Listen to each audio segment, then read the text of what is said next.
Starting stream. Starting stream. Okay. Are we going live? Are we live? Your event is starting. I don't know if we're going to be. Yay! I hear people saying yay, but I don't see us. Do you? I don't see us here. Can you see us? Lovely people. Yay! Now I see us. All right, great. Thank you, everybody, for joining us. But special thanks to Mr. Matt McGlynn. How are you, my friend? I'm well, thank you, Warren, and I'm really excited to be back. It was fun to do the thing we did last time, and I'm glad we get to do it again. Yeah, it's really good. Somebody just asked me earlier, everybody's saying hello. I don't know if you can see the chats there. Hey, yeah, everybody. Somebody just asked me, what can we ask about? And I said, well, and hopefully you'll appreciate what I said. I said, obviously, everything microphone. And I said, Matt McGlynn's the closest thing I know to an expert on microphones. But if I said that, he would probably disagree 100%, which puts me up higher. I see you higher because of it, because I find, without going on to too much of a diatribe, there's lots of self-proclaimed experts on everything in our field. And the reality is the people like yourself I respect the most are the ones that are just trying to help. And to me, it's like we have this wonderful music industry, and we need to be encouraging each other to make music as opposed to always telling each other off. Yeah, that's true. You know what I'm saying. I do. And recordinghacks.com is an amazing resource for those people that have not already gone and checked it out. I can safely push people towards it because I know that your credo is all about you've got $100 microphone. How can you make it better? I mean, it's just, it fits perfectly in that philosophy. So. Yeah, I appreciate that. I mean, when I started that, I was just coming up and didn't have the budget for high dollar microphones, much less anything else. So finding the stuff I could afford that worked well, but also just telling the truth about everything I could find, that was the thing that I was trying to do. And it's still going. I'm a little less hands-on with it now. I've hired an editor. So the mic profiles are being updated every week or so. We push some fresh ones out there. So we're keeping the database current, and there's some fresh content on the blog as well with more to come. So it's still a thing. And yeah, it's still fun. Fantastic. So everybody here is complimenting like crazy. The questions and the comments are coming in thick and fast. Thank you ever so much, everybody. I don't know where to start from. I mean, there's so much stuff going on here. Please, without sounding like a broken record, can everybody like and share so that that everybody in our community knows that we're online talking? I'd appreciate it. The question is, what microphone are you both using for a live chat? Well, I'm not doing anything glamorous. I'm actually using my little MacBook Air microphone. I didn't plug in a good mic, so I apologize for that. What are you using, Matt? So I'm using my favorite dynamic in the world. It's the Beyerdynamic M99.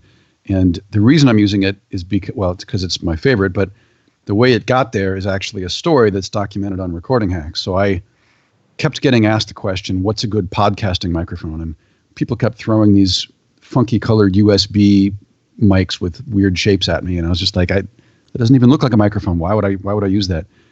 And I thought, well, podcasting, it's not new, it's broadcasting. And the guys who do broadcasting figured this out 50 years ago. And if you go into any voice studio or TV studio or radio studio, you see the same microphones over and over. There's the RE20, there's the SM7B, and so on. So all these great dynamic microphones have basically cornered that market forever. And so I got all of those in, and I did a blind shootout. And the gimmick that I had, I probably told the story last time, so I'll make it brief, but the gimmick I had was that I would buy whatever people voted for. So I published sound samples of all of I think we had about a dozen. I threw a 57 in there, and I put this in, which was a dark horse. I hadn't heard of it, but it was Beyerdynamic's sort of competition for the 421. And like I said, the RE20, and Electro Voice had a new mic at that time, the RE320, which looks exactly the same in black as the RE20. But it has some other filters switch options on it.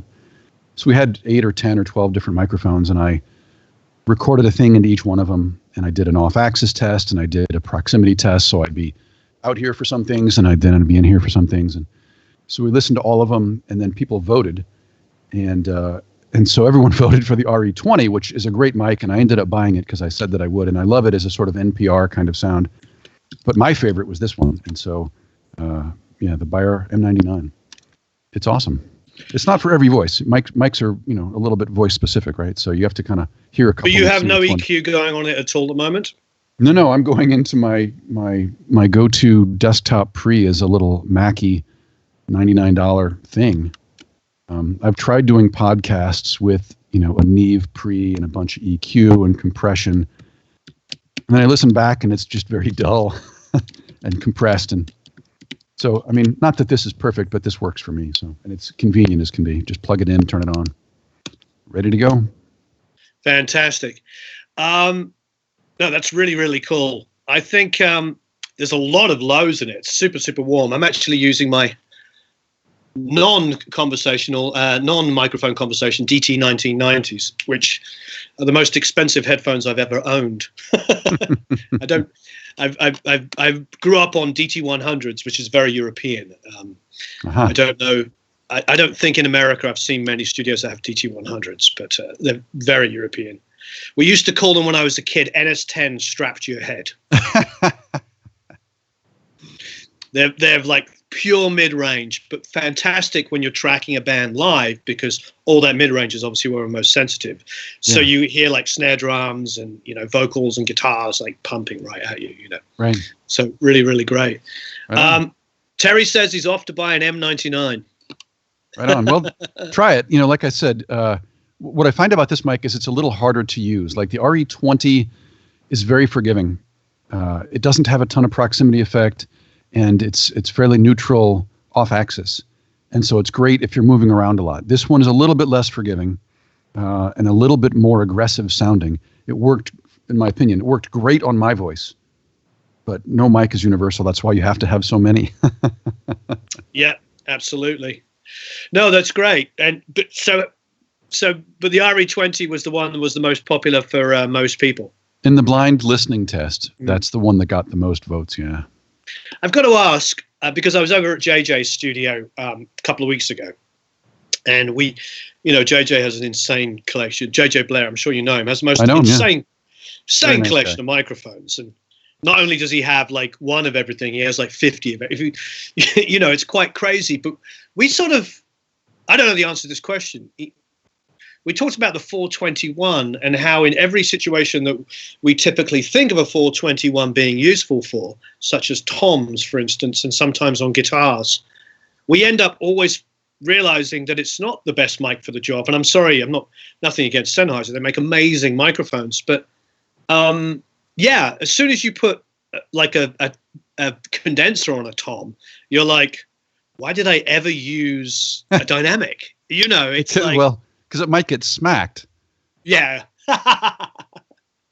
Yeah. But I almost feel like when I recently did the Sunset Sound thing, reproducing with some kids Van Halen, we got the original track sheets, and everything was a dynamic. But everything was 57s.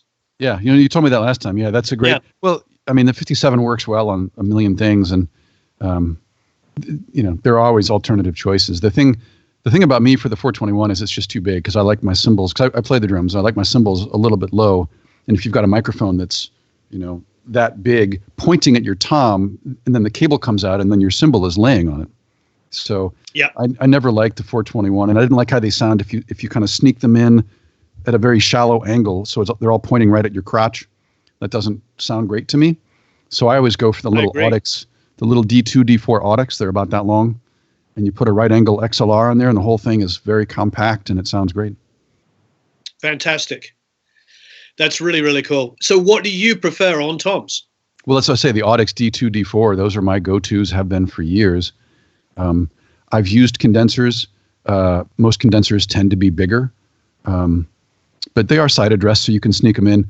My aim has gotten good over the years. When drummers are young, and you can tell from the head, right? There's little stick scars all the way out to the edge because they're going around the toms trying to recreate what they see in the videos. And their sideways motion is a lot faster than their up and down. So the sticks go everywhere. But as I've gotten older and practiced more, I have a nice pattern right in the center. So I'm not in fear for taking out a nice condenser anymore. But old habits die hard. So I do tend to reach for those little Audix dynamics still. All right. I'm intrigued because you are a drummer. And so you're a drummer and you record drums. So would you, Well, for me, go through your kind of what your favorite mics are on a kit? Yeah, but to be fair, I don't record drums that often, right? I'm not tracking in here every weekend. I basically shifted gears. I guess it's been 6 or 7 years ago. I started the do-it-yourself microphone thing, and that became very rewarding. Designing these products and putting them out there. And so my the time I spend every week recording music has gotten smaller, and the time I spend designing circuits and soldering things and running that business has gotten bigger.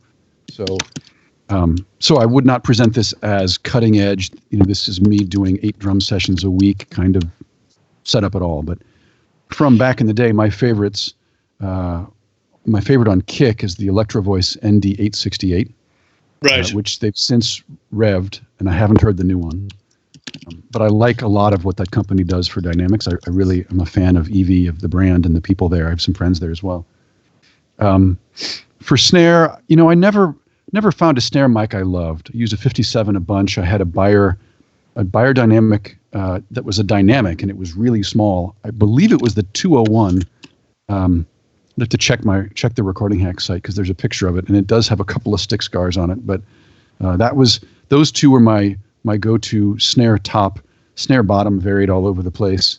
I've tried the Warren from Zen Pro. He's a big fan of the the CAD.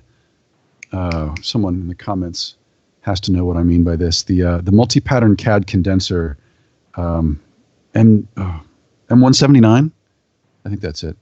I don't know off the top of my head, but I know that there's an affordable CAD that's good. That must be the one. Yeah, and it's unique because it's cheap. They're under $200, and it's continuously variable. It's got a pattern switch on it. It's not 9 pattern, but continuously variable all the way around.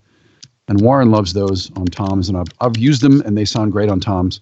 I only ever owned a couple, so I had fewer mics than toms. Someone's mentioning the 468 on snare. That's another great snare mic. The ND 468. I love that mic. It's the one with the little egg-shaped head on a yoke, and it swivels, so you can have the mic, sort of the yoke mount, parallel to the side of your drum, and then the mic peeks up over the top and still gets a good angle. That's a great mic. Right. Everybody's going for the M179. That does seem to be the one. I know with. I know I've always found the best snare sound is a large diaphragm microphone pulled back that happens to pick up the rest of the drum kit. When I remember the first time I started recording drums in a quote unquote real studio where they actually had a collection of mics, taking an 87 and here's my sort of snare and just pulling it back so it's generically looking at the whole sound of the snare. Yeah, and for single hits, wow, unbelievable. It just sounded like there is my Ludwig snare. But of course, as soon as the guy starts playing, it's pretty unusable. However, a little blend of that sometimes can be really tasty. That overall view, you're going to get the hat, you're going to get everything else in there, but it's not that big of a problem. And when I think about it as well, growing up in England, quite often we wouldn't use a hi-hat mic. So it's become, not just because of the Glyn Johns technique, just in general, we would have overheads, even top and bottom toms, even top and bottom snare, couple of kick mics, room mics, all of the usual stuff, but we wouldn't put a microphone on the hi-hat because there was so many instances that were picking it up. Absolutely. Plus, most guys play it too hard. But exactly. What I find now is, and this is not for production, but when I'm just recording myself and ideas, more often than not, I'll throw up a pair of condensers as overheads, and that's it. Because I don't need 16 mics on the kit for the stuff that I'm doing. And we actually made a video this way. It was a demo mic for Roswell, and we had Glenn Sobel, who's an amazing drummer. He's the tour drummer for Alice Cooper. He was playing drums. The song was Little Wing, and so it was a 3-piece. And the band was recorded live in the room, and the drum mics, it was basically one Roswell mic as sort of front of kit, and then 2 Roswell mics as overheads, and you don't miss the snare mic. The mix sounds great. So I pull that trick here because it's so much easier. You hang a pair of overheads. In my room, you don't really even need a kick mic. and then and you don't have any phase issues with, the snares out of phase with the overheads, or the kicks out of phase with the whatever. There's a responsibility there. If you're going to use a ton of mics on a kit, you have to go through and test them all, and so on and so forth. With 2 or 3 mics, it's not really an issue, or it's a much smaller, more manageable problem. There's quite a few things coming in. Somebody's asking about the Beta 91 for kick. I personally found that really good for like metal, because I find it very scoopy. I've had good results. If I want that kind of click, exactly, I think it's great. That's the PZM, right? Yeah, that's the one you just kind of lay inside. Yeah, we talked about this last time. It is clicky. Yeah. Yeah, very clicky. Hey, so quick question. Here's somebody, we're talking about 421. Sean Walt says, so then what else can you use a 421 on?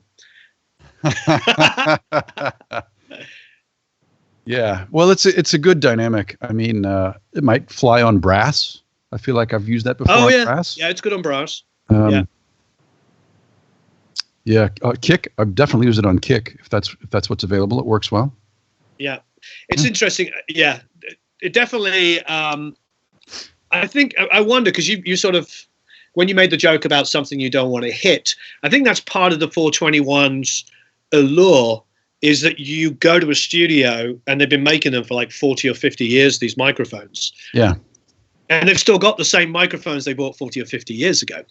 As part of the allure and the understanding of why, I think now that we live in a world where the playing field is leveled, and you can see the cheapest mic to the most expensive mic, and you can look at it from reality. We all know that a U47 is arguably the most famous vocal mic. But we also know that if you buy a vintage U47 that's in good condition, it's somewhere between 15 and 20,000. Yeah. And it is an amazing sounding microphone, but you're probably paying, arguably, people can disagree with me, $10,000 too much, because it's a vintage microphone and it's one of a limited supply. Yeah. I recently, when I did that mic shootout, I was really surprised that the Manly Gold reference wasn't a $15,000 microphone, because it's a $5,000 or $6,000 microphone, and I was really impressed with and it might sound silly, because $5,000 or $6,000 is an enormous amount of money, but eyes closed, going between the Telefunken 47 and I'm like going, well, this one's twice as expensive. Why is that? So we live in such an amazing world. That's the reason why I like the resources of recordinghacks.com, because you talk about that stuff, you lay it bare, and you're not sponsoring me. I'm just saying this because I like to. Just to be honest, I just like the common talk, because there's a reality, and I know I touched on this last time, we both did. There's a reason why people have Neumanns. It's because they present like a Mercedes. They present a certain quality level. But also, when I go into a studio, you see a U87 that's 30 or 40 years old, and it still works. Right. So there's a sort of, if you're a commercial studio and you want to have a badge of honor, then having a U87 is going to help you. But if you're an up and coming guy or girl and you want a microphone that sounds pretty darn good for the money, then I don't think you buy U87. No. I'm just being really honest. No, that's my pet peeve. I get that question more than any other, because people don't want to buy one. They're like, look, $3,000. I'm not doing that, but they think they can build a clone. Yeah, and it's not true. There are so-called clone kits, but what they've cloned is the mic that Neumann stopped making in the early '80s, and it has way lower output and different kind of sound. And anyway, I've gotten into the practice or the habit when people say I want to build a U87, or what do you have that is as good as a U87, and I say, have you ever used one? And they invariably say no. Right. So all the people who want, and I think that's really, I mean, that's a testament to Neumann's marketing program. Not that they've marketed this hard, but the mic has become such a standard that all these people who have never heard one think that it's the mic they need to have. Yeah, that is awesome. I mean, that's a huge hat tip to Neumann to have manufactured that sort of lust factor. Yeah, I agree. It makes it hard for the rest of us to sell microphones, because the only mic anyone wants is the U87. And when they think of vocal mics, they think of U47s. Yeah. And it's a crowded market now, with a lot of people making. See, I hate this word because they're not, but clones. Exactly. It's clones in an air quote for sure. Yeah, but again, this is a subject that we've touched on, you and I, last time, and gets touched on all the time, but I think is important just to put out there. There's no such thing as a sound of a 47, only because I've been in rooms with 647s and not one of them have sounded the same. Right. Yeah, absolutely. It's just true. a reality. It's just a reality. And it's condition, different tubes, different this, different that. Maybe if we were able to go back in time to 1960, whatever, we would have a much different feel about this. Right. Well, the thing to keep in mind too is that those old capsules were made by, I probably mentioned this, a guy in a leather apron with a drill press. Yeah. How deep were those holes going today? Well, different than yesterday, that's for sure. Yeah. So exactly. Not to say they weren't doing QC. I'm sure they were listening to them all, but there are subtle variations that they just were not in control of. Now they are, right? Because now those capsules are made by a CNC, and the device, the CNC is basically a robot-controlled drilling press, and it's checking bit wear before it drills the next set of holes, right? So there's a much higher standard of QC that's happening now than was true back in the day. But I think that's probably a contributing factor to why there was some variation in the sound of those things. Yeah. Yeah, which is good or bad. True. Like well, anything in life, isn't it? The little wrongness can be like my mic's so special because, or my mic isn't the same because. It's like, what a crazy world we live in. I mean, it's like pre-CBS Strats. As a guitar player, I played some amazing pre-CBS Strats, and I played some absolute dogs, some guitars that are just like, not even the fact that they're beaten up, they've just got like baseball necks. And they sound then, and the windings on each pickup is so different. One is like 7,000, one's 11,000, one's 13. And 3 pickups have different outputs. And to some people that's vintage, and to others it's like really low output. Yeah, I think we live in a very blessed world where we can reproduce the things that we like so well. With digital technology, and I'm not talking about the VMS stuff, I'm talking about digital technology allowing us to take things that we love and assess them and reproduce them is a wonderful place. So how do you, when you built your more like medium to more expensive price mics, because we got an earlier question that I missed talking about the $800, the £800 kind of microphone that maybe would be the one size fits all solution. Yeah. That's great for vocals. What is your sort of opinion in that area? Well, so I thought this question was a different question. I thought people were asking about my microphone in that price, which is this one. Yeah, so that's what I was going to. Yeah. So that's the Roswell Delphos, and it is intentionally neutral. It's a transformerless circuit, and so we're selling. It's selling really well as a vocal mic, and the reason is that it's not hyped or exaggerated in any way. And that, in my opinion, that's what makes it kind of an all-purpose microphone, because there's different ways that this goes. And I know I mentioned this last time because Bronner's website is split this way, where it's sort of the more neutral sounding versus the more enhanced sounding. I forget the term they use, but microphones can be split this way. So some are more colored, which means the microphone's injecting more of its own character into the sound. And sometimes you want that. That's true, for example, of this right here. This is not really a neutral microphone. This is a bit scooped and a little bit aggressive, but it works really well for my voice, at least in my opinion. Other microphones are more neutral. And what I've found is that neutral microphones tend to sound great on a wider variety of sources because they're not adding their own color. So if you've got a microphone that's really colored in some way, and then you put it on a certain voice and those two colors clash, then it's not going to be great. So the other mic that Roswell makes now is the Mini K47, and that's definitely a colored mic. Okay, it's got a lot going on at about 4 to 5 kilohertz. And for most people, they put it on their guitar cab, and it sounds incredible.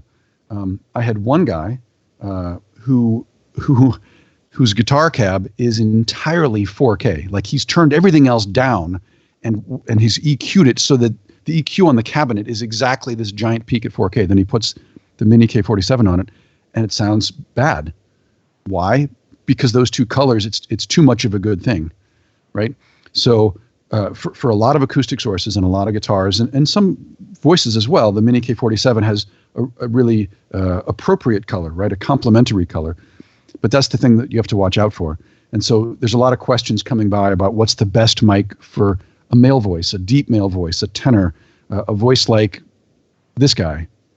I don't know. Well, there's a good question here, mirroring what you're talking about here from Adisha Mistre says, could you please suggest some mics that are not fussy about the preamps they're used with?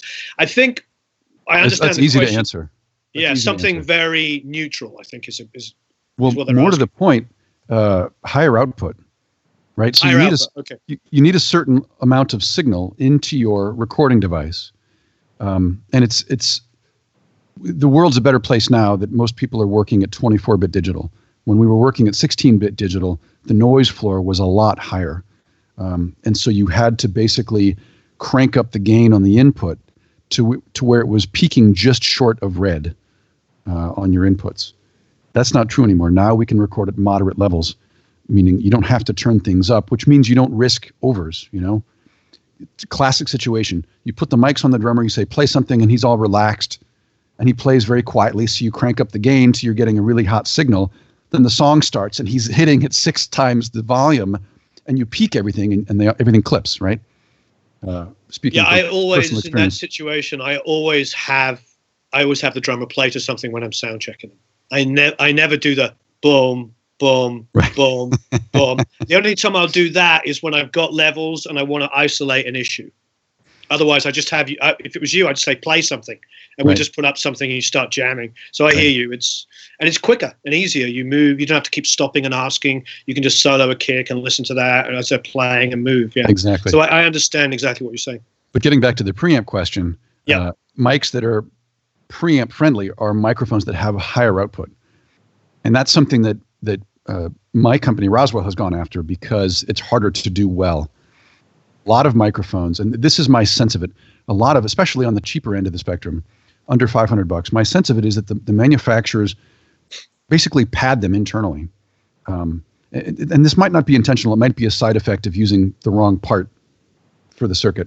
In fact, there's at least some of that going on because the commodity JFET that everybody else uses has a pad effect on the circuit. So maybe it's unintentional, but what ends up happening is that the mic has really low output. And so for a snare drum, you're fine. For a loud guitar cab, you're fine. For an acoustic guitar, you've got to crank up the preamp gain.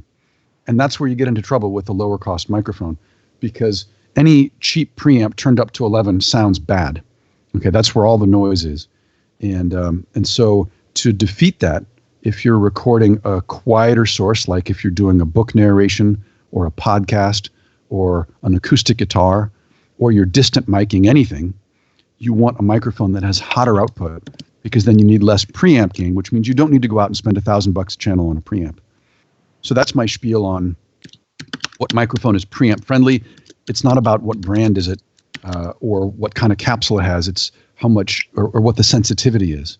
And the cheaper mics end up being in the 10 millivolts kind of range, and the pricier mics that are going to work better for a variety of preamps are going to be higher than that, 14, 15 and up millivolts. And you can find those specs on the manufacturer's website and in a lot of cases on Recording Hacks as well. Fantastic. We have tons of questions coming in here. What are your top tips on mic levels? And the vocals are very dynamic. Really soft, quiet vocals in one place, then belting vocals elsewhere in the song. I mean, it's a great question, Rosanna. I mean, in the world I live in, where I have a lot of choice, there's lots of solutions. Because I can mult. I can go into different preamps. I can go into multiple compression stuff. I mean, in the perfect world, the way you combat that is that you print 2 different signals. That's the perfect thing. Often I would parallel compress, and I would have compression going on with very quiet vocals, giving me a nice fat output. And then when the hot vocal comes in, I have a second set, and I mult those and print them either separately or combined. Both works. Where you're at in the world of maybe, I'm just making this assumption that you've probably got a single or 2 input I/O like most people. If you're in that world, you've just got to give yourself a lot of headroom, and then use compression inside of your DAW so the singer does, gets a more leveled thing, and then do combat it in the mix. It really comes down to what equipment you have. That's the only way to answer that question. If you have a lot of equipment, you have multiple mic pre's, you have multiple sets of compression, you can do all kinds of clever things to print wonderful, big, fat-sounding vocals that don't choke when compression and that stuff comes in. But if you're in a world where you've only got a 1 or 2 input I/O, the only solution is to print with, as Matt was saying earlier, with a lot of headroom, and then use a plug-in compressor inside, not printed through, but inside, so that the singer has enough dynamic range, and then you'll deal with it separately when you come to mix.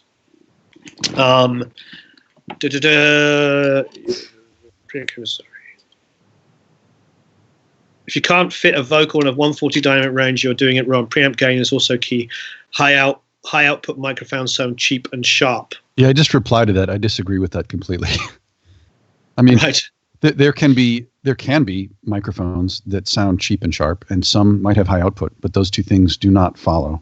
There's no causation in that correlation, to the extent that there's even a correlation at all. Right. Yeah. I mean, I think of all the. I own such a huge amount of mics. From all the obvious ones, like I have a U48, U47. They have completely different outputs because they're completely different ages. They have completely different sounds, even though allegedly they have the same components. I have RCAs. I have new, old. C12, C12As. I have everything, and there's no correlation with output between any of them. Some of them have got a lot of output and sound absolutely amazing, and some of them, like, obviously the ribbons, I'm sitting there like cranking, trying to get anything out of them. So yeah, I think that I wouldn't say a one size fits all in any particular question, but I like the idea that if a microphone has high output, it allows you a little bit more room on your preamp these days. Yeah, I mean that's why when we go to trade shows. We have the Roswell mics on a stand with a little Mackie preamp that costs $100. Yeah. And if you walk around, you're more likely to see some higher end gear there. But for me, that actually makes a statement. With these mics, you don't need a high dollar preamp to sound good. Right. And in fact, I'm not sure that a higher dollar preamp would make them sound better necessarily, unless it was a colored pre that was intentionally adding second harmonics or something, because you end up needing not a lot of preamp gain anyway. So, right. Yeah. Somebody's saying ribbon mics have a very low output. What are they praised for? A lot. I mean, you can answer that. I can answer it as well, obviously from a recording perspective. I'll give you my take. Ribbons are so they're harder to work with. Let me clarify that. Passive ribbons, which are ribbons that don't have a huge amount of gain inside, and they do not require and cannot use phantom power. Phantom ribbons have very low output, so on the order of a 57 or lower, but they're very neutral in their response, and they take EQ extraordinarily well. So they're harder to use, though, because the ribbon is fragile, and if you expose it to a blast of air, it will break the ribbon catastrophically. And use it in a way that the ribbon is safe, and there's a million ways to do that out to get repaired.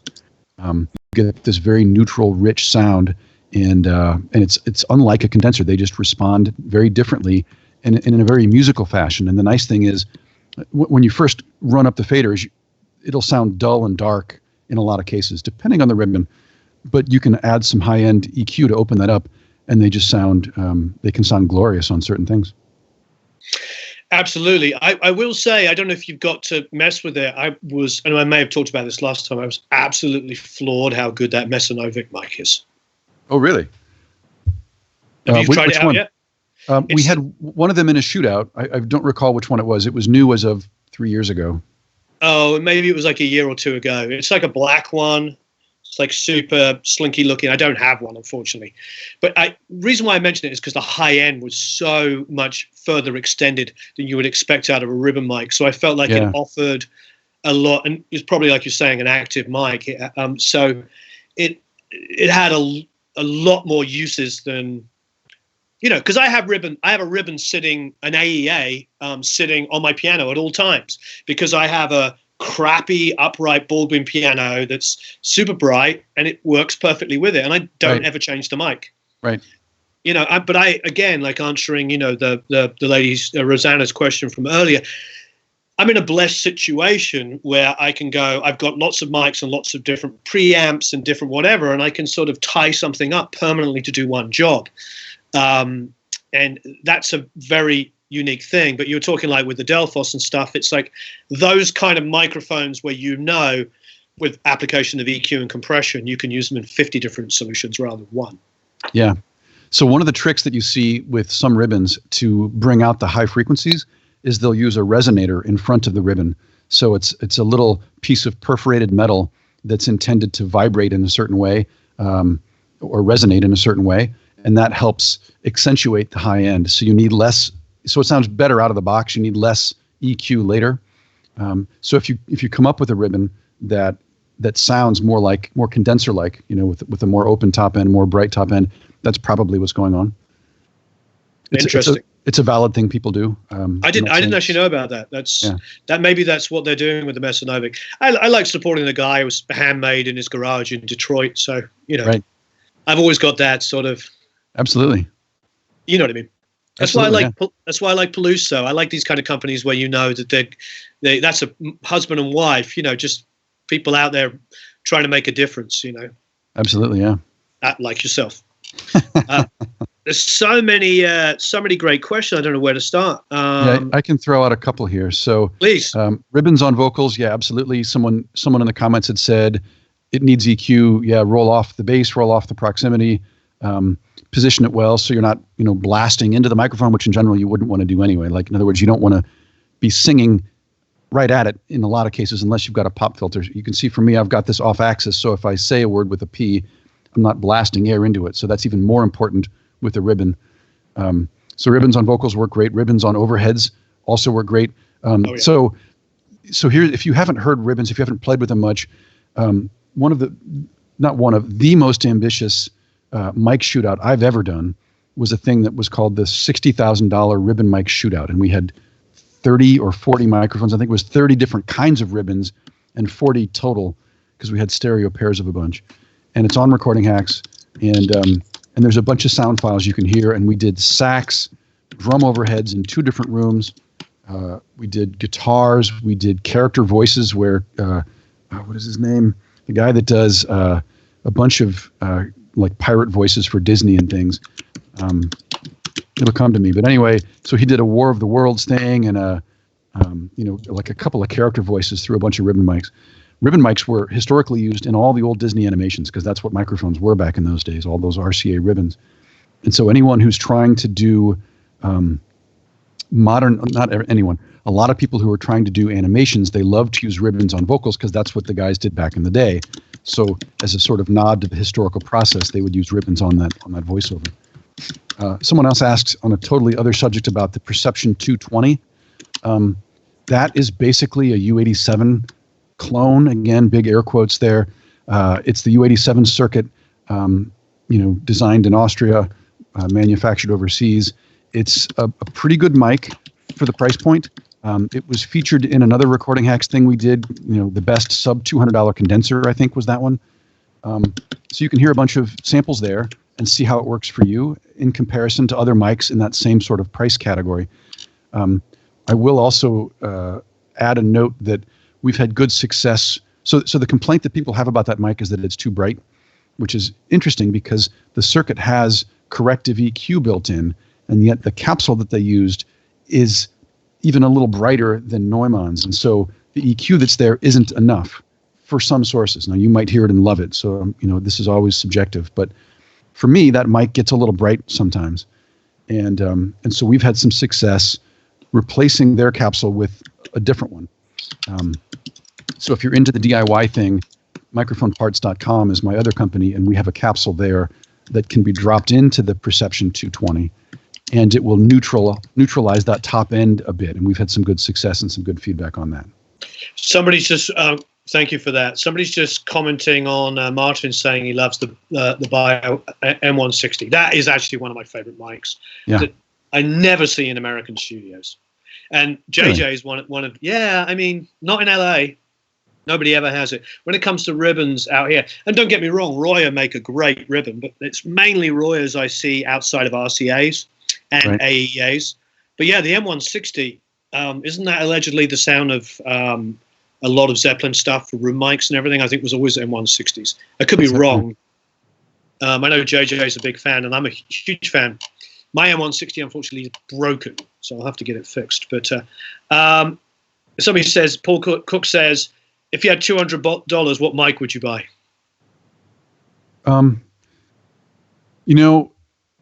It depends on what you want to record. There's a bunch of really great dynamics in that price point, and there are some condensers as well. I would refer back to that $200 condenser mic shootout. I'm trying to remember. I mean, there wasn't necessarily a clear winner, I don't think. It's been a while since I looked at that piece. The Perception 220 was in there. The CAD M179 was in there. Those are both good choices. I mean, it's hard to find the sort of one mic fits all in that price point. But so it depends on what you're trying to record. I think it's difficult because we have to remember as professionals here, where we have all these choice of microphones, that when you've got a disposable income which is only this big to record, and you've got a full-time job, so you've got the difference between a $200 microphone and a $300 microphone. Remember, it's half as much price again, and I do feel like in the 200 and below, for me, I haven't found a specific condenser that I go, wow, I could recommend this. But I do feel like at your price point of $299, there is a lot of good competition in the 300 to 500. There's a lot of really, really good microphones. I mean, we had that. What was that one we had on the Lewitt one the other day? I'm blanking on what it was. It's terrible. We can go on. Anyway, it was a $300 microphone, like your microphone, and I thought it was a $500 microphone. I feel like at $300. There's a lot of choice, but unfortunately, unless I'm wrong, it doesn't sound like there's anything that's screaming at 200 or less. No, there must be just something component-wise that you can't do at that price. Yeah, it's really hard to make a $200 microphone. So yeah, I mean, I think any $200 microphone I would recommend would have a bunch of caveats, whereas as you say, Warren, at $300, there's a couple of solid choices. So yeah. I would recommend. I mean, if the question was not specific to a certain application, because it might be that whatever you're trying to record works great with that Perception 220 or the M179, and I know Audio-Technica has a mic in that price point as well, 2035 maybe, I forget. Rode NT1 might be in there as well. So unless that microphone happens to work spectacularly well with whatever you're trying to record, then you might get yourself into trouble, right? So if you're looking for a more general purpose kind of mic, then I think I'd recommend saving up the extra $100 and going for something in the $300 category. Yeah, I agree. I feel like a 57 or an equivalent and a $300 condenser, you're making music. Lem said it was a 440 pure. Yeah, I feel like your K47, a 440 pure. I haven't got to try every mic in $300, but most of them I've been fairly impressed with, but like again at the 200 and below, there's a couple of $300 ones I absolutely pathologically hated, and I'm not in the. We're not opening up here to discussion of why they would be. I will say that those Academy members, and there's a lot watching here, know exactly which mic I'm talking about. Yeah, that's a hard question for me too, because a lot of people ask about microphones that I have heard and just can't. I'm not going to trash anything. Because there are people out there who love it, and that's fine for them. I have my opinions, and people are welcome to their own. So sometimes I have to artfully dodge a question, not because I don't know. Yeah. But someone asked if Royer mics can take high SPL, and the answer is mostly yes, but it's a qualified yes. It's not the SPL that kills a ribbon; it's the air blast, for the most part. So you can put it on a kick drum, but you don't want to put it right in front of the hole where all the air comes out. Now, John Jennings had a video. John Jennings is the kind of outreach guy for Royer. He's a super nice guy as well. Great guy, yeah. And he had a video where, so this is the front head of your bass drum. He's got, so the drum's over here. This is the front head. He'll take the Royer and he'll lean it back at 45 degrees away from the drum. So the top of the ribbon mic is away from the drum, lean back at 45 degrees. And he says that helps make it safer. Now, I wouldn't put my $1,300 Royer in front of the hole on a kick drum anyway, but you might research that if that's where the sound that you want to get is, contact Royer or find that video for the specific recommendation. But in general, yeah, ribbons can take SPL. That's not the problem. It's the air blast that'll kill them. Yeah, I mean, I've heard that so many times. I'm very, very familiar with that sound when I'm tracking, especially using multiple mics on a kick drum. If my assistant, has set up the mics the way I like them, but had slightly pushed it off too close to the hole, I hear the sound. And I'm like, why is my kick drum going? And I go out, and of course, I have to move the kick drum. Because I like to personally have one inside, which can be an Audix in particular, or D112, or a Shure Beta. I mean, all those kind of mics work great inside for the clickiness. And then for the outside head, I always use like a large diaphragm. Traditionally, it was a FET 47, but I personally found that the FET 47 was where traditionally people used it. Yeah. But eyes closed, so many large diaphragm microphones sound better in that position. Yeah. And they're like a core of the price. I'm just being honest. Oh, totally. And that's a $4,000 microphone. Yeah. Yeah. We had an Audio Technica, whatever their $87,000, $800 one that we inadvertently had to use because we needed the FET on the bass cab. I've told this story many times, so I'm sorry if everybody's glazing over, but it was when we were doing You Found Me by The Fray. We tracked essentially live and then overdubbed. And so we had a choice. Do we leave the FET on the kick? We have Dan Rothschild flying in to play bass, so we want best. We got an expensive bass player, so we need the expensive mic. So we put the FET on the cab, put the $800 Audio Technica on the kick drum, track the song, listen back, and go, wow, that sounds better than the FET did on that position. Yeah. And it was the $4,000 or $5,000 microphone versus the 800. So there's these things that I think it sort of goes back to where we started with the 421 discussion. All these are great microphones we're talking about. There's nothing negative to say about them. But it almost seems like until cheaper, more inexpensive, varied microphones came on the scene, there wasn't anything challenging these preconceived ideas about what was the best mic. Yeah. Now, all of those ideas are going out of the window. Now it's like we said, talking to JJ. Oh, now that I've discovered all these other mics, I've never used a 421 on toms in my life. But how many millions of albums were made with 421s on toms? Yeah, absolutely. Well, it sounds good on toms. I mean, it does sound good, but you realize now with the choice that we've got, the proliferation of incredible microphones out there, you realize that, that wasn't necessarily always the best mic, but it took the challenge of guys like you, like making other things at a price point for people to experiment a bit more and then realize, wow, this is a better choice. Yeah. Well, there's something else that occurs to me that I think is relevant. This was a story that Paul Northfield told me. So Paul Northfield's an engineer and producer. He works on a bunch of the early Rush albums. And he told a story that I really loved. He said Rush, as a young band, loved to mix things up. And so they'd get all of their microphones set up and they would track a song and they'd say, okay, tear it all down and start with everything else. And he'd have just spent a day dialing in, and he'd either have like a 67 or an 87 on every tom, right? And Neil Peart's kit is giant, so he'd have a room full of this stuff. And then the instruction would be to take all those great drum sounds you just spent a day dialing in and throw them out and put up a bunch of other microphones. And what he said is that he spent a day recreating the sounds he got yesterday just with different gear, right? So there's a sound that he wanted, and some combination of placement and angle and EQ and compression and outboard and preamp, you end up getting back to the same place you were in the first place. It's not to say that every mic sounds the same, but there's a sound that you're going to go after, and you just need some microphones make you work harder to get it. Yeah, I agree. Some microphones, you just put them on. Like we're talking about those inside kick mics. All of those mics that everybody talks about, the Audix was the D2, isn't it? The D2? The Sennheiser 602, is it? I mean, all of these mics are designed to be scoopy sounding. You put them inside a kick, and they all produce versions of like a rock kick drum. In most other situations, they're totally useless. I would never use any of those mics. Sometimes they're fun on bass if you've got a bass guitarist who wants to pick up some high-end kind of scoopiness, so a kick drum mic is okay on it. But normally I find when I can, I'll put a condenser on a bass mic, a bass cab, sorry. It always sounds more natural and sounds like the sound I want. Yeah, I think that we live in you're right. There's mics that get you there immediately that maybe will cost you $100,000 to do.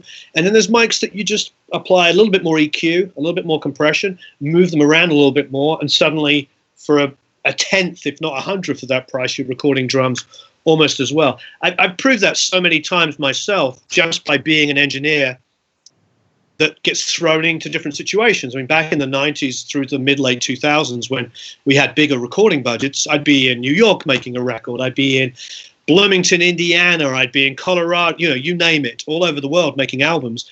And I'd show up, and sometimes they had the 4 or 5 mics you want, but most of the time they only had 1 or 2 of those.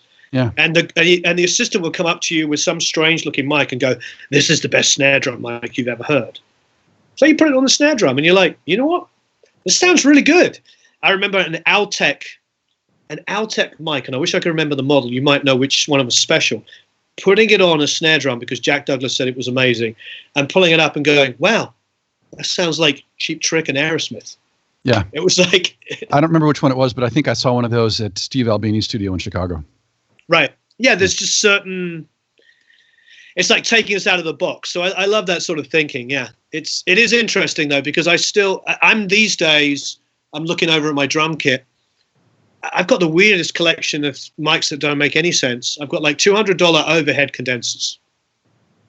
And I went from really expensive ones to that where they got swapped out so I could go to another session and never got changed back over because they didn't have any, they're almost automatically high passing and sound fantastic. It's like for instance, a Gefell 691 has really bad low end for a pencil condenser. Put it on an acoustic guitar, it sounds like you've EQ'd the acoustic guitar to fit in the mix perfectly. Right, because it's rolled off all the lows that you would have done in the mix anyway. Exactly, and so it's a tough one, I think. But I think that's the difference again. I know I've said this like 3 times now, but that's the difference again with us, with the luxury of having a lot of microphones as opposed to having something that does multiple things. It does feel like the $300 acoustic guitars and vocals is absolutely phenomenal. What do you think? Okay, I'm throwing you on the spot. Do you think it is that $800 price point where it suddenly becomes this utilitarian microphone that's going to probably do everything? I don't necessarily agree with that. I guess one thing I would preface this with is it's up to the person who's using the microphone to figure out how to use it. And what I'm afraid of is that I think, like I mentioned before, that a lot of people ask me, how do I build a U87 because I can't afford to buy one? Sure. And I think that a lot of people think that having a mythical microphone or a high dollar microphone takes their responsibility away for having to know how to use it. And that is just not the case. I remember years ago hearing, a coworker of mine was in a little jazz quartet, and they made a demo on 4-track, and it was the most glorious thing I'd ever heard. And they were bouncing back and forth between tracks on a 4-track, and it sounded amazing because they knew how to use it. They didn't have $1 million worth of gear, or they wouldn't have been using a 4-track, but it sounded incredible. And so whether your microphone costs, $100 or a couple of $1,000s, if you put it in the wrong place, it's not going to sound good. And so the question of, does it need to be $800 to be generally useful? Well, no. You just need to know how to use it. And I think if you combine a reasonable quality piece of gear with a bunch of experimentation, and that basically means placement, close, far, where the neck meets the body, or at the 12th fret, or up here or over the shoulder. Try different stereo techniques. Try mid-side, X, Y, A, B, all these different things. You'll find what works for you and your instrument and in your room. And the size of the guitar and the particular body resonance of it totally matter. Sure. And your mic placement is either going to pick that up or not. A friend of mine, I believe this was Randy Coppinger. He's an engineer, used to be the voice engineer for Disney. So he recorded a lot of these guys doing animations. And Randy's got a blog, and he's recorded every celebrity in LA who does voiceover stuff. I think it was he who told me that he often will record a vocal from above. And so he's got the microphone up at forehead height pointing down. And I said, oh, that's for, plosive avoidance, right? So you're not blasting into the microphone. He said, well, yeah, that, but also that way the microphone hears chest resonance, which in a lot of cases makes the vocal sound better. So everyone knows to keep the microphone off axis like I'm doing here, but this microphone's pointing kind of past my head. And what he was talking about was having it up above, pointing down at the chest. Totally different thing, totally different sound. Now, if you don't know that or you don't try that, then you'll never have that in your toolbox. Jack Douglas did that with Aerosmith in the 70s. He took I think there were Sheps, the exact same microphones, you know, the production sound microphones that guys would use in film and TV, and he would put that down, pointing down, as well as a U67 here. Yeah. And then blend those two together for Stephen's voice. So yeah, I'd heard that before. It was probably Jay Messina's trick, who's obviously insane engineer. Yeah, I love that. I just wanted to push you on the question of price point, because it's good to get that honest answer, because I do know, because we have heard so many great recordings that we grew up with that were made with inexpensive gear and expensive gear. And I think that the talk of saying that is just to say, it's not so much about the gear, it's about how you use it. And it's a much better thing. The creativity is always going to trump it. But I do know that people want to know we all want to know hard and fast technical answers to questions. But the reality is that, you know, I think we've established that the 300 price point at the moment, technology might change, in condensers is where really you get a lot of choice. Well, you get to look at a lot of great things. It is. And the thing I guess the sort of footnote to my little spiel is that under a certain price point, microphones tend to sound bad in a way that's very hard to fix. That's good. So the phrase that I've used and seen around is the quote unquote Chinese microphone syndrome. And that happens when the factories or the companies that are importing sort of commodity goods that are picked out of a catalog from Shanghai, they use more often than not the Sheps circuit, which is a brilliant circuit. It's probably the most widely used microphone circuit in the world. Why? Because it doesn't have a transformer, and transformers are expensive. It has transistors to create the balanced output. And so you can build the Sheps circuit for probably $2.40 worth of parts, and that's where everybody uses it. But what they put on top of that was a capsule that's too bright. And so this story's been told a million times, and not just by me, but if you get that kind of microphone, then it's too bright for almost everything. And a lot of the low-cost mics follow that recipe. And the problem with that is that you get harshness that is difficult, if not impossible, to fix. So you can't just EQ it away in your DAW, because that harshness can lead to distortion, and you can't mix out distortion. Once it's in there, you're stuck with it. And so below the $300 price point, I don't know of any or many microphones, I can't think of any, that don't have some of that challenge. I mean, in that I mentioned earlier the $200 mic shootout that we did. Some of the mics sounded good on some things, but most of them sounded a little harsh on at least some things. And that's the challenge with the Perception 220. It's a very solid mic. It's built well. It sounds good on some things. It sounds a little bright on some things where you get into trouble. So you know, as you know, Roswell makes a microphone at that $299 point, and what we did to get away from the risk of all of that is we put that K47 capsule in it, which doesn't have that 10K harshness that everyone wants to avoid. Yeah, what I did, and I got a couple of people criticize me for this, and that's perfectly fine. What I did is I didn't use a pop screen, and I didn't use high-pass filter when I did it. And that was deliberate because I wanted to show what the mic sounded like. So, yes, we do have the plosives and stuff going on. But the reason why I did that is because when I first plugged it in, the whole review on that K47 and filming, how long did it take us, Eric? 15 minutes? Like from start to finish. And the reason is I put up the microphone, I put it on the acoustic, and I was like, wow, for a $300 mic, this has so much low end. Because normally, let's be honest, $300 microphones sound like this. Psst. Everything is high end. It's super hype. There's one very famous, will not go named, but we all know what we're talking about, microphone. They've got a lot of hype over the last couple of years, that I couldn't put a review up online because I'd be crucified, because everybody was saying it's better than a U87. I'm not going to say what it is. It's not fair. Not trashing.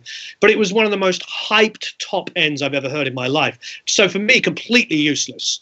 Maybe good on acoustics, but even then I'd have to put a de-esser on an acoustic guitar to make it work in a mix. Yeah. And So the reason why I left it like that was, I maybe get a little bit of people saying, well, the plosives and it's got a lot of low end. I was trying to make a subtle point.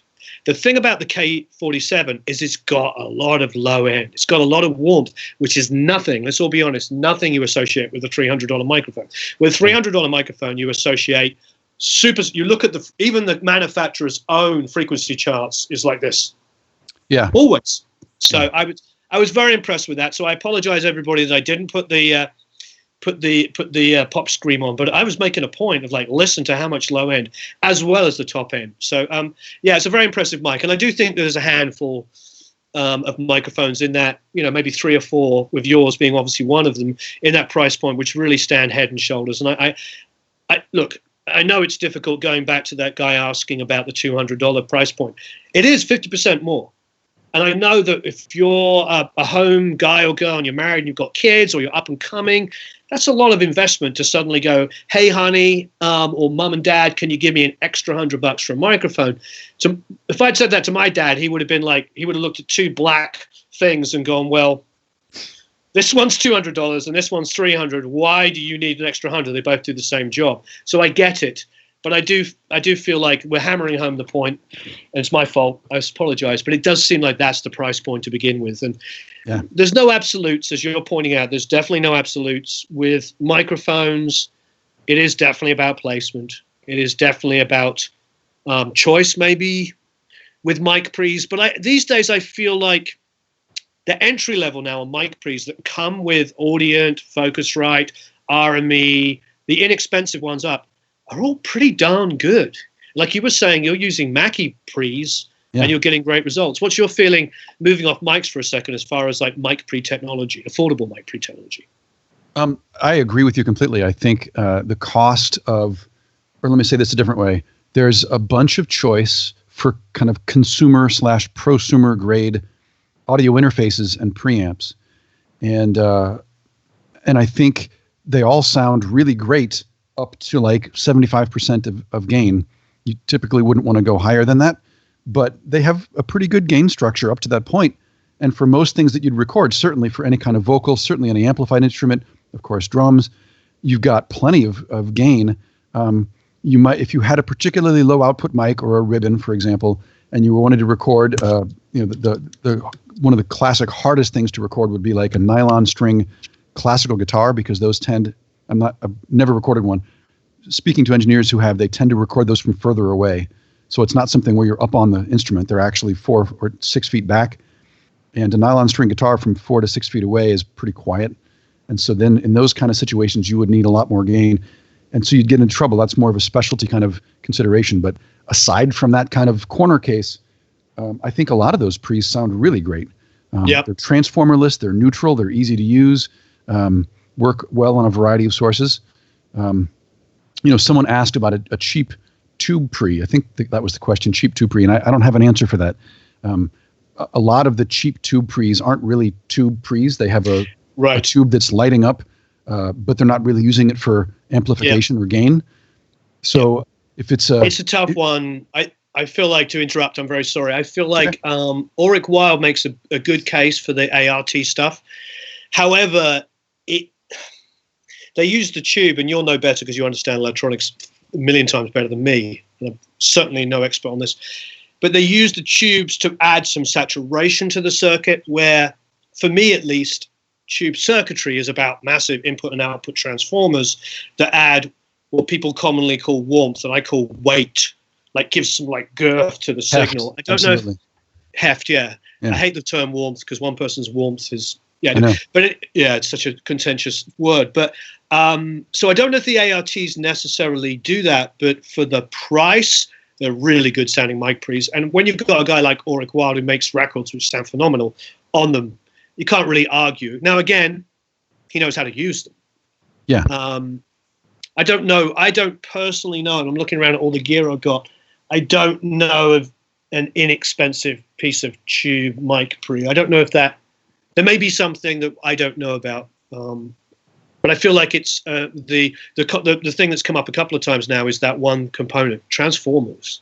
Transformers are not inexpensive, good ones. I know from from trying to do the 1173 with Michael Stucker doing that, designing that together. Finding inexpensive input and output transformers is really tough that sound good. Absolutely. Yeah, that's hard. But that's the magic of these lower cost preamps, the sort of commodity priced preamps, is that they don't have transformers in them. Yep. And so you avoid all that cost. And I think it's frankly miraculous that we can get a $200 or $300 device with a couple of preamps on it and a 24-bit DAC ADC. I think that's incredible because the price point for the bedroom guitarist to record and produce his own music has just dropped to almost nothing. Yeah. $150 for an audio interface and a couple $100 for a condenser microphone. You're under $500 and you're recording at home. That's incredible. Yeah, it's amazing. I agree. Yeah, and that's, if anything, hopefully one thing I hope we can get across in this discussion is to get away from the sort of snobbery and that kind of forum mentality where everybody's being told off, because the reality is like, as Matt's saying here a lot, if you only have the $100 microphone, you just got to mess around and find the right place to put it. Yeah. And there's so many great records that were recorded that way. I think about it all the time, and I say it all the time about some of the expensive and inexpensive equipment I have, whether it be guitars or mic pre's or whatever. I mean, look, even that Outtech, the famous one, I don't know if you can see it in here, that famous Outtech, yeah, it's out of the shot. It's the one that the Beatles used on Abbey Road that was modded EMI. That was never an expensive piece of equipment. Outtech was never like a Neumann, Telefunken, kind of company. They were making far more affordable equipment for PA uses and all kinds of stuff. And it just so happens that, the EMI guys modded it and made it into something iconic, which is now, reproduced by Chandler and all these other great companies. And acoustic guitars. I mean, the famous acoustic guitar on Stairway to Heaven is, what is it, Harmony? It's like a catalog guitar. I mean, we've got to remember that there's more to music than spending a lot of money on equipment. Absolutely. Yeah, capturing a great performance is a huge deal as well. Yeah, absolutely. And one of my favorite records is Raw Power by Iggy and the Stooges, and that's probably one of the worst recorded and mixed albums that also happens to be one of the most exciting pieces of music ever created. Yeah. And that guitar solo comes in on Search and Destroy, literally 8 dB louder than every other instrument. The first reaction you have as a kid when it's turned up too loud is to throw off your headphones. The second reaction is to put them back on and go, yeah. That's the beauty of what we do. Is that we can always push the boundaries a little bit. All right, so let's take one or two more questions and then we should sign off because we've taken so much of your time. I'm good for now. Are we going to talk about the giveaway or is that a separate thing? Well, the giveaway has already started. Thanks for reminding me. So for those of you that haven't already seen the giveaways we put up yesterday, it's already got a lot of people have opted in. Let me see. Find one of the guys on the live stream. Maybe Matty D. Can you post it in there? What I was going to say Mini K47. Oh yeah. So I'm just going to show it. Yep. So we've upgraded our packaging quite a bit in the last year. So anyway, that's the box that you get, and there's a hard case and a really nice shock mount inside, which I cleverly put out of reach, so I can't show you. But the mic, the shock mount, the case, and we're also going to throw in one of our new Roswell T-shirts. So nice. We make T-shirts for the trade shows, but I know not everybody can come to the trade shows. So beautiful. So it's 100% cotton long sleeve, dark gray with a black Roswell on the chest, and then it says Roswell Pro Audio down one sleeve, which you can't see. And those are, for those who don't win, these are listed on the website as well. So if you want to pick one up, you can be happy to ship you one. So that's the giveaway. That's fantastic. If Matty D is watching, which I presume he is, Matty D, would you put that underneath the video, please? Would you tell him to put it on the video? I'm also going to put it in the chat for everybody that's watching. So if you give us 1 second, you'll be able to link to it. You can go to the video. Please like and share and all that good thing that we love. And then you can click on the link. Here it is. Someone asked about studio projects. a couple questions about studio projects. So that's a great brand. Good people. Brent Casey's one of the main mic designer, maybe the main mic designer there for a long time. Brent Casey's a great guy. The studio project C1 and C3, I'm not sure either one of those is made anymore, but they are super solid. If you can find one on eBay, and they've largely been sold out in the secondhand market, because I think in part because on my DIY company, Microphone Parts came out with an add-on EQ board. So the C1 and C3 suffer a little bit from that kind of too bright capsule for the circuit problem. And so we cooked up a circuit board that basically implements the U87's high frequency correction on a little daughter card that you can solder in. So there's like 6 components on the board, and then you wire it in with 4 wires. Super cheap. We charge $69 for this EQ board, and it turns that C1, C3 into just a beautiful mic, very neutral. And what customers often say is that they didn't realize how much low end the mic has, and the reason is that the high end was poking them in the face so hard that you didn't hear that there were some lows. And so this is a great solution for a low cost, especially if you happen to have one already. If you don't have a C1, C3, you might be out of luck, because they rarely come up on eBay anymore, because they've been sold through. Someone else asked about the CS5. I've never heard one, but what always impressed me about that mic is the incredible number of options on it. I think it's got like a 3-way low cut, a 3-way high cut, right? And then a 3-way pad as well, and maybe 3 patterns, if not more. So there's all kinds of switches on the mic and all kinds of options, and it's a microphone that would be harder to use because you basically have to program it for whatever source you're doing. It might be that you find a certain setting that you like and you leave it that way. That's actually pretty often the thing that people do. They dial the mic in one time and they never touch it again. But CS5's probably pretty good. I mean, the studio project's build quality is great, and Brent Casey is a great designer. So I would have good expectations. I would have high expectations for that mic. If you happen to come up with one, I don't know where they fall in terms of price point anymore, but it'd be worth checking out. Yeah. Thank you. And C, I answered from my perspective. What do you like to, I know you did say you don't record drums that often anymore, but what headphones do you like to use when you're recording drums? I use some kind of, I've done this a bunch of different ways. I've used earplugs with closed back headphones that were cranked up super loud, which is not great, because what you're trying to avoid, I mean, you want the drummer to have a click in a lot of cases, not always, and I'm not going to have that argument, but what you don't want to have is the click going into the overheads. And it's especially hard for me because I almost always, so I record in a small room. It's, if you can see it, the peak of this ceiling is about 9 feet. So it's a fairly small room, low ceiling room. And I do have a ton of trapping. You can see all the Real Traps panels behind me. So it's a very controlled space, but not very large. But anyway, I use the Recorder Man drum overhead position. So that's one mic 32 inches directly above the snare. So it's as I'm playing, it's that far from my forehead, and the other one's right over my shoulder. And so they're both within 12 inches of my headphones. And so if I had open back headphones on with a loud click, it's going to go straight. I mean, that's closer to the mics than the drums are. Right. That's what you want to avoid, is click bleeding into the headphones, into the overheads.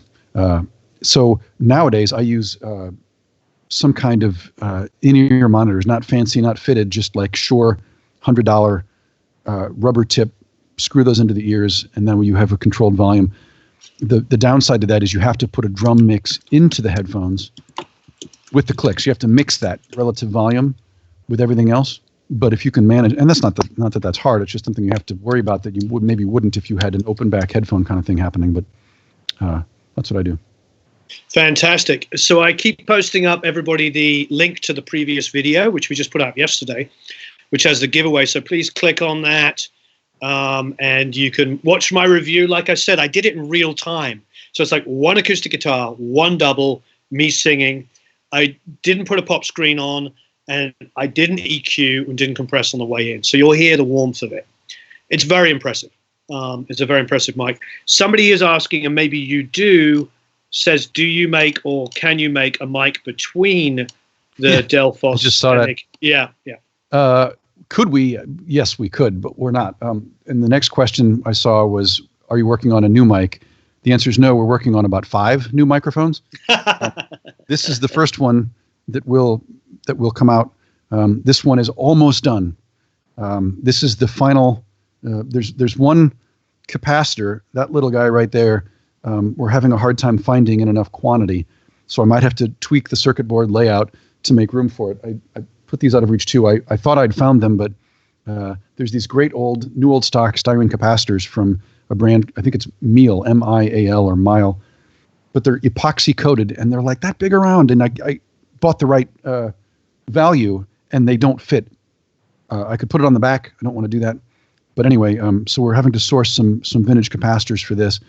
This will be out as soon as we can get it out. You're about to make your own 47. Start using NOS from the get-go, because that was the thing about the original tube in a 47, was it wasn't even being made when they made a 47.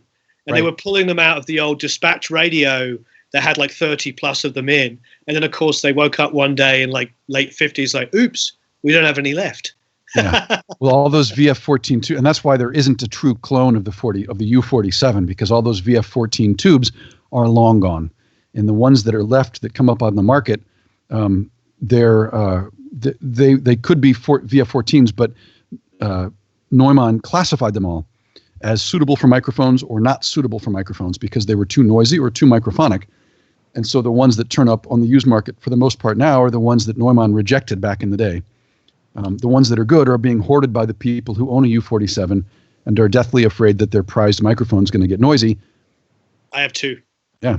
So if you, yeah, so those, and you wouldn't sell that unless, unless you were retiring. So yes, exactly. Yeah. It's for the 48 though. Yeah. The new Roswell mic though won't be between those two prices. It's actually going to be higher priced. I'm sorry to say. It was never my aspiration to fight it out in the $300 price point. It's just that the Mini K47 was one that we could do that way. Right. But there's, that price point is really hard to do. I mean, the reason I hired my sales guy, the way I was able to hire my sales guy is I sent him a pair of minis. He put them on his piano and they blew him away. His jaw dropped. He called me up and was screaming at me about how great they were and how on earth can I sell them at that price point. So my sales guy thinks that the Mini K47 ought to be $499. And so it's, but we're going to try to keep it at $299 for as long as we can. Well, I think that you're, without sounding like a marketing guy, because this is what it sounds like, I think you're creating great brand awareness, but also you're bringing people in, and it's a big deal. And I like the fact that you can make a mic at that price point that sounds so good, because you're bringing people into the marketplace. You're allowing people that don't have a huge budget to make high quality music, and it's a big deal. It's a big deal. So I really appreciate that. Is there any quick questions we can answer? Let's have a look here. Worth buying a compressor for home studio just to the goal of learning how to get a good sounding going in. You're asking a guy like me about compressors? Yes. I love printing stuff the way things here. I've been getting stuff to mix from people that hasn't been compressed at all, and it's all plugins. And when I go back and talk to them about it, like, hey, how come you didn't compress the vocal, you didn't compress this, that, and the other? They're like, a lot of them have gone to music school and are being told now not to compress on the way in. There's a younger, he's probably just about 30, but a younger up-and-coming mixer who was recommended to mix a track for an artist I work with, who actually came back to me and said, can I have the uncompressed files for the vocal? And I said, there is no such thing. These are the way I recorded the vocals. So it's an interesting one. So I have to run to the restroom with a vengeance. What is your opinion on compressors? I'll leave you the floor. Right on. Compressors. I don't have a favorite go-to compressor. I own in my rack a couple of RNCs that I like. I've got one of the old cheap DBXs as well that I don't use very often. And I remember the problem with the DBX that I have is that on low frequency sources, it would warble and make weird chuffing sounds. So I ended up not being able to use that on drums the way that I wanted to. And I mostly go to the RNC. I think the RNC is really nice. Not to make a stupid joke about the name. I think they're affordable and they work well. And I really appreciate how honest, the guy, and I don't remember the guy's name who makes these, but if you read, it's perhaps in the manual for the RNC, one of the FAQs is, why do you use a wall wart? Wall warts suck. Why don't you use a real power supply? And he said, basically, it's about the cost. And I love the honesty of that. And it's something I try to mimic with the Roswell stuff. Maybe it comes from my background, trying to be a journalist and write honestly about microphones for recording hacks. I really try to be honest and upfront about, what things are, where they come from. And it just, what was it a Mark Twain line that if you don't have to have a great memory if you never tell any lies, right? So I just try to be honest about things, and that seems to work better for me. Someone else asked, I was about to type this out, but I'll just answer it this way. Someone asked about how significant is the room that you record in. My answer for that is the room makes a lot more difference as the microphone moves farther from the source. And the reason is the inverse square law. So as you double the distance from the source, you lose 6 dB in signal, which means if I'm this far away, the direct sound is very loud, but the sound that bounces to the wall, that goes to the wall and bounces back, is much further away and therefore much quieter. Now, if you're recording drum overheads and the microphones are quite a bit farther from the source, then the microphones can't help but hear a lot of room sound. So you need to have a better sounding room. I think we made the point last time that the best investment you can make in your mic locker is to put trapping in your room. Said another way, room treatment makes all of your microphones sound better. So that is something worth considering. At the same time, if you're mostly recording vocals and you're this far away, then the trapping is less important.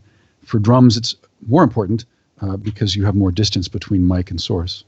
I also mentioned that when I record drums, for me, I do this recorder man method, which you can look up. There's a bunch of good demos online. The nice thing about that particular approach is that the microphones are closer to the drums with recorder man than they would typically be with an AB or an XY setup. And that's another way to, if your room is not great, it's a great way to get a drier, better drum sound. If your room sounds bad, the recorder man method is a good way to avoid some of that. Just looking for other questions. Matt says Ralph says you seem like a German engineer. Oh, is that good? I don't know if that's good. I think it's like the German and the British engineers were always definitely, very concerned about detail. So I think I know that's a compliment. Yes, I did wash my hands, Jim. Thank you very much. Sometimes you just have to do what you have to do. Paul Lucas asked another question. What's my favorite microphone activator? I only know of one mic activator, and that's the Cloud Lifter. Is that your favorite? That's the only one. Yeah. I own 3 channels of Cloud Lifter, and it's the only one that I use. Okay. Yeah, I like it. And when somebody was asking earlier about, because Simon Phillips puts it on 57s on the snare drum and swears by it. Is that right?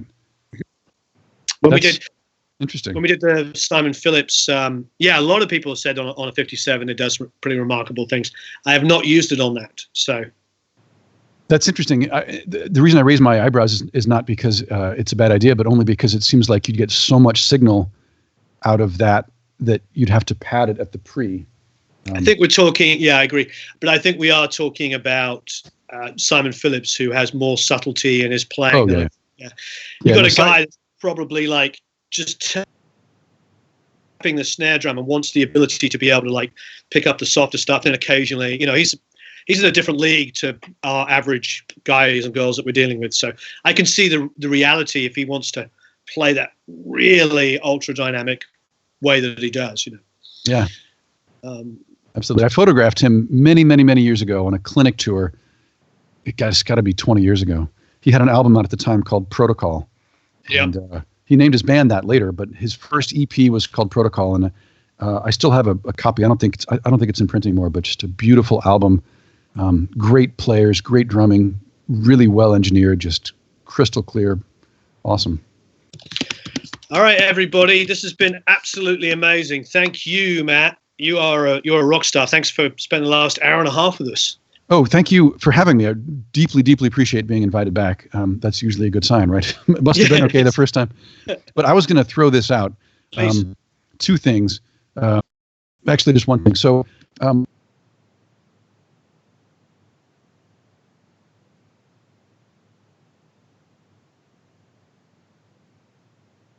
show, I think it was last fall. Really appreciated being back today. I just did one. It wasn't live, but we did one. Can you say that one time? Can you say that one more time? You actually turned into R2D2. You went. Sorry. I really appreciate being, and I enjoyed being on this show when we did it a few months ago. It was awesome, and I love that you thought enough of me to have me on, and you said some really nice things about me, which I appreciate. I appreciate being asked back. And I was recently on Charlie Waymeyer's. We recorded a session at Charlie Waymeyer's studio, which might end up being an audio-only podcast. He hasn't published it yet, but he runs Ultimate Studios Incorporated. He's got a YouTube channel. And so that is going to come out on either video or audio, and I really enjoyed that as well. And so I'm thinking about doing one for myself, and it would just be a periodic webcast about microphones, just me probably solo doing this same kind of thing. And if people are interested in that, what I would ask is that you get in touch with me or subscribe to the Roswell mailing list and let me know. And because I can't solo, right? I would need questions from the crowd to answer. Sure. I mean, I'm sure I'd have some thing that I'd want to talk about, but it's nice to have it be some kind of interactive thing. So I don't quite know how it's going to work, but if that's something that anyone listening would be interested in, please get in touch, let me know, and that'll help make it happen. Because if nobody cares, then there wouldn't be any point. But if you guys are interested in that'd be awesome.